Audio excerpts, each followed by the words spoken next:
ওহাবিদের নতুন ধর্মগুরু পিনাকি ভট্টাচার্য তিনি তার এক ভিডিওতে বলেছেন যে সাধারণ মানুষ কিভাবে মাজার জিয়ারত করবে, মাজারে গেলে কি করবে কি করবে না, মাজারে শিরিক করবে নাকি বেদাত করবে, মাজারে কি কালচার চলবে না চলবে, তিনি পূর্ণাঙ্গ একটা রূপ মানে রেখা তিনি আমাদেরকে শিখিয়ে দিচ্ছেন।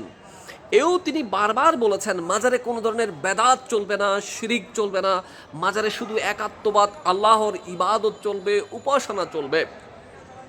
মানে তিনি খুব জোর দিয়েছেন মাজারে কোনো ধরনের শিরিক চলবে না।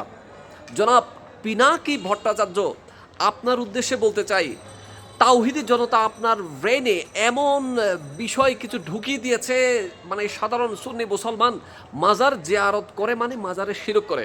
ভাইজান, মাজারে কখনো শিরিক হয় না। শিরিক হয় আপনার ওই মন্দিরে, যেই মন্দিরে আপনারা দেবদেবীর পুজো করেন, আর আপনার ওই পূজালয় বা আর্চনালয় যেটা পাহারা দিয়েছে আপনারই কিছু অনুসারী, আপনি তাদেরকে বোঝাবেন মাজারকে কিভাবে সম্মান করতে হয়, মাজারকে কিভাবে সম্মান করতে হবে, সংরক্ষণ করতে হবে, মাজারে কি করতে হবে না করতে হবে সেটা আমরা সাধারণ সুফিবাদে যারা বিশ্বাসী সুন্নি মুসলমান আমরা আপনার চেয়ে অনেক ভালো করে জানি।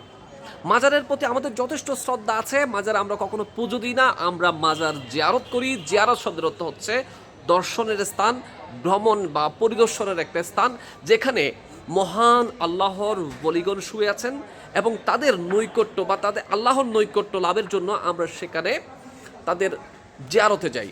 এটা হচ্ছে মাজার জিয়ারতের মূল বিষয়টা। তাদের মাধ্যমে আমরা আল্লাহর সান্নিধ্য অর্জন করতে চেষ্টা করি। মাজারে কখনো পূজা হয় না, মন্দিরে পুজো হয়। সুতরাং মাজারে কিভাবে আমরা যাব, মাজার কিভাবে জিয়ারত করব, মাজার কিভাবে সংরক্ষণ করব, সেটা যারা মাজারে হামলা চালিয়েছেন তাদেরকে আপনি পারলে শিখান।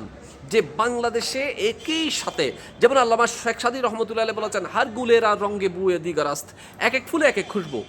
বাংলাদেশ সমস্ত বিভিন্ন ধর্ম অবলম্বীর মানুষের বসবাস বাংলাদেশে।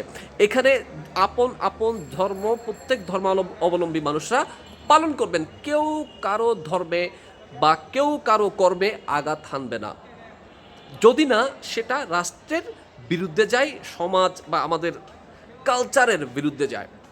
সো আদিকাল থেকে মাজার জিয়ারতটা হয়ে আসছে। মাজারে কখনো পুজো হয় না, পুজো হয় আপনাদের ওই মন্দিরে। মাজার হয় জিয়ারতের স্থান, মাজার হয় আল্লাহর নৈকট্য লাভের স্থান।